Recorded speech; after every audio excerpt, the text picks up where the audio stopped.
অরূপ চক্রবর্তীর মন্তব্যে ফের বিতর্ক। এবার ছুমন্তর ও ঝাড়ফুঁকের বার্তা সাংসদের। সরকারি কর্মচারী ফেডারেশনের মঞ্চে বিতর্কিত মন্তব্য, কেউ আঙুল তুললে ছুমন্তর করার বার্তা। আপনারা এখানে সংগঠন করতে গেলে কেউ যদি আঙুল তোলার চেষ্টা করেন, আপনারা আমাদের খবর দেবেন, আমরা ছুমন্তর করে দেবো, কোনো অসুবিধা হবে না। আপনাদের কাজের কোনো অসুবিধা হবে না।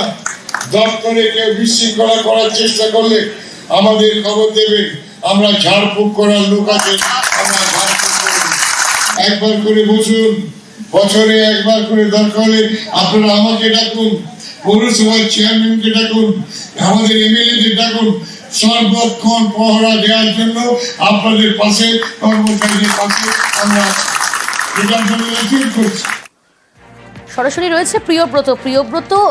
বিতর্ক যেন কিছুতেই পিছু ছাড়ছে না বাঁকুড়ার সাংসদ অরূপ চক্রবর্তী। কেউ আঙুল তুললে বলছেন ছুমন্তর করার বার্তা, আবার কেউ বিশৃঙ্খলা করলে বলছেন ঝাড়ফুঁকের টোটকা।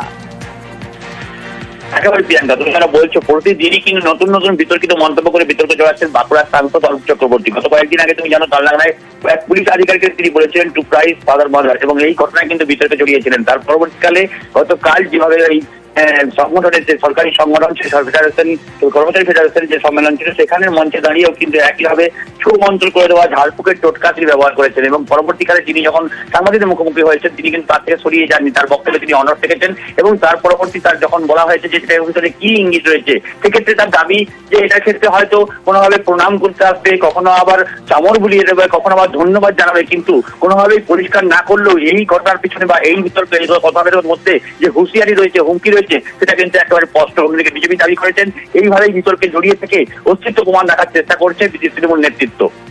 বেশ, মঞ্চ থেকে নেমে কি বললেন অরূপ চক্রবর্তী, শোনাই আপনাদের।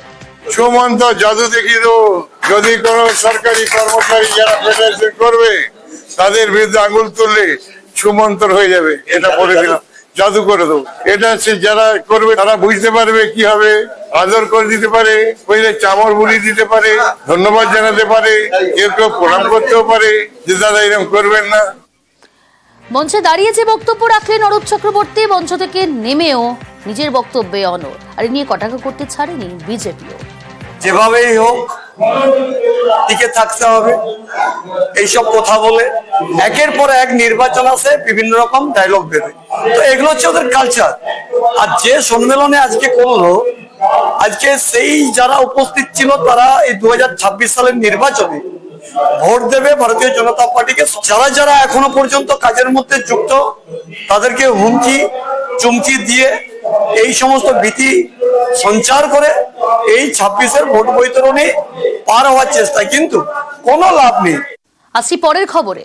2 বছরে কোটি কোটি টাকার সম্পত্তি। বিজেপি নেতা জগন্নাথ চট্টোপাধ্যায়ের বিরুদ্ধে আর্থিক জালিয়াতির অভিযোগ। নালিশ গেল দলের কেন্দ্রীয় নেতৃত্বের কাছে। অভিযোগকারী বিজেপিরই এক কর্মী। আর এই নিয়ে মুখ খুলতে নারাজ জগন্নাথ চট্টোপাধ্যায়।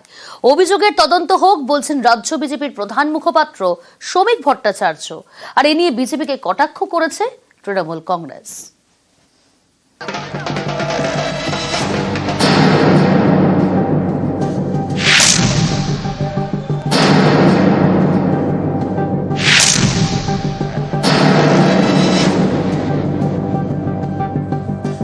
জগন্নাথ চট্টোপাধ্যায় রাজ্য বিজেপির অন্যতম সাধারণ সম্পাদক। তার বিরুদ্ধে কোটি কোটি টাকার দুর্নীতির অভিযোগ, দলের টাকা 9-6-এর অভিযোগ। এ নিয়ে দিল্লিতে দলের কেন্দ্রীয় নেতৃত্বের কাছে নালিশ করেছেন বিজেপি কর্মী অজয় মুখোপাধ্যায়। তার অভিযোগ, মাত্র 2 বছরে জগন্নাথ চট্টোপাধ্যায়ের আত্মীয়দের নামে বিপুল সম্পত্তি কেনা হয়েছে। এসবই হয়েছে 2023 সালের পর। 2021 সালে বীরভূমের সিউড়ি বিধানসভা কেন্দ্র থেকে বিজেপি টিকিটে লড়েন জগন্নাথ চট্টোপাধ্যায়। এরপরে 2023 সাল থেকে তার মা, বাবা, ভাই এবং শালীর নামে কোটি কোটি টাকার সম্পত্তি কেনা হয় বলে অভিযোগ। অথচ এর আগে তাদের কারো এত সম্পত্তি ছিল না। অজয় মুখোপাধ্যায়ের অভিযোগ, শুধু সিউড়িতেই জগন্নাথ চট্টোপাধ্যায়ের মা, বাবা এবং ভাইয়ের নামে বিপুল জমি কেনা হয়, যার বাজার দর প্রায় 2,40,00,000 টাকা। রাজারহাটে তাঁর শালীর নামে প্রায় 2,500 স্কোয়ার ফুটের ফ্ল্যাট কেনা হয় 2023 সালে। গ্যারাজ সহ এই ফ্ল্যাটের দাম প্রায় 4 কোটি টাকা। বিজেপি কর্মীর এও দাবি, দলের টাকা আত্মসাৎ করে এই বিপুল সম্পত্তি করেছেন জগন্নাথ চট্টোপাধ্যায়। রাজ্য বিজেপির অনেক খরচের অনুমোদন করেন তিনি। বিভিন্ন সময়ে খরচ অনুমোদনের বিনিময়ে কমিশন নিয়েছেন। পুরসভা, পঞ্চায়েত ভোট এবং উপনির্বাচনের সময় বড় অঙ্কের টাকা আত্মসাৎ করেছেন। 24-এর লোকসভা ভোটে ভুয়ো বুথ দেখিয়ে 20 লক্ষ টাকা হাতিয়েছেন বলে অভিযোগ।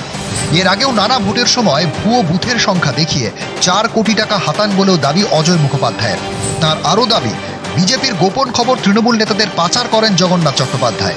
তৃণমূলের নেতাদের সঙ্গে তোলাবাজিতেও তিনি জড়িত।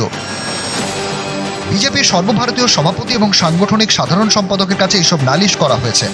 এছাড়া বিজেপির সর্বভারতীয় সাধারণ সম্পাদক সুনীল বানসালের কাছেও গিয়েছে মেল। অভিযোগ জানানো হয়েছে কেন্দ্রীয় স্বরাষ্ট্রমন্ত্রী অমিত শাহকেও। বিভিন্ন নথিসহ অভিযোগ জানিয়ে তদন্তের দাবি করেছেন বিজেপি কর্মী অজয় মুখোপাধ্যায়। এ নিয়ে মুখ খুলতে নারাজ জগন্নাথ চট্টোপাধ্যায়।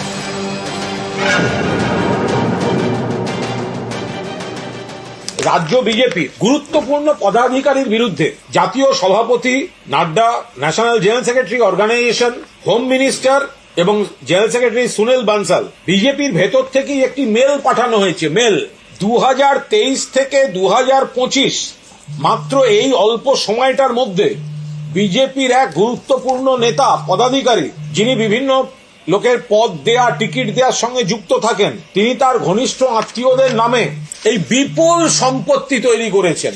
সম্পূর্ণ করাপশনের চার্জ আছে, অধিকাংশ কিন্তু বীরভূমে। এর তদন্ত কে করবে? এর তদন্ত সিবিআইডি করুক। রাজ্যের যে সিআইডি আছে, কপি পাঠিয়ে দেবো। কোন নেতা বিজেপির মেল করেছে আর কার সম্পর্কে মেল করেছে আমার জানা নেই।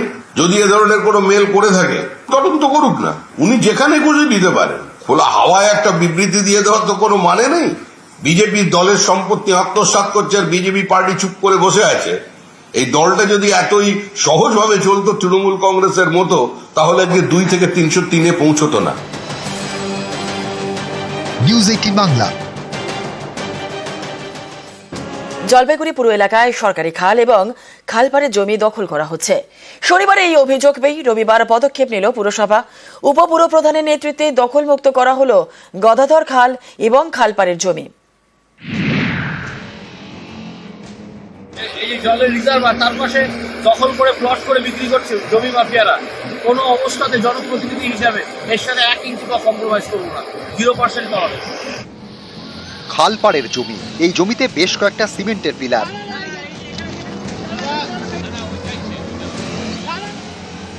খালের পাড়ে ফেলা ইট, মাটি। জলপাইগুড়ির গদাধর খাল সরকারি খাল। এই খালের একাংশ বুঝিয়ে দখল, আবার খালপাড়ে সরকারি জমিও দখল। সব মিলিয়ে প্রায় 7.5 বিঘে সরকারি জমি দখল করা হচ্ছিল। শনিবার এই অভিযোগ শুনে রবিবার পদক্ষেপ। উপপুরপ্রধানের নেতৃত্বে দখলমুক্ত করা হয় সরকারি খাল এবং খালপাড়ের জমি। এই যে জলের রিজার্ভার, তার পাশে দখল করে প্লট করে বিক্রি করছে জমি মাফিয়ারা। কোনো অবস্থাতে জনপ্রতিনিধি হিসাবে এর সাথে 1 ইঞ্চি বা কম্প্রোমাইজ করবো না, 0% পাওয়া হবে। হঠাৎ করে রাত্রেবেলাও কিছু ফেলছে, হঠাৎ করে এগুলো মানে কি ওনারা পরিকল্পনা হয়তো আগে থেকেই করে রেখেছে, কিন্তু তারপরে হঠাৎ করে ওনারা ফেলে দিয়ে এসব করে গেছে। যারা করছে তারা কি ওয়ার্ডের বাইরের? ওয়ার্ডের লোক আছে, যারা ওটা ফেলছে তাদের বাড়ি এখানে। এইটা জলপাইগুড়ি পৌরসভাকে না জানায় দখল করার চেষ্টা করে এবং কি ঘর করার চেষ্টা করে এই এলাকার মানুষ। এরা এই বিবাদটা জলপাইগুড়ি পৌরসভাকে জানায়। পৌরসভা তৎপরতার সাথে একদম উদ্যোগ নিয়ে এটাকে নিকাশি ব্যবস্থাকে সুষ্ঠু রাখার জন্য এটাকে আজকে ক্লিয়ার করা হয়। জলপাইগুড়ি শহরের আদরপাড়ায় গদাধর খাল। আশপাশের এলাকার বর্ষার জল এই খাল দিয়ে পাঙ্গা নদীতে পড়ে। এই গুরুত্বপূর্ণ গদাধর খাল বুঝিয়ে দখল করা হচ্ছিল খালপাড়ের জমিও। এই অভিযোগ পেয়ে কর্মীদের নিয়ে এলাকায় যান জলপাইগুড়ি পুরসভার ভাইস চেয়ারম্যান, সঙ্গে একটি আর্থ মুভার এবং ট্রাক্টর। রবিবার প্রায় 7.5 বিঘা জমি দখলমুক্ত করে পুরসভা।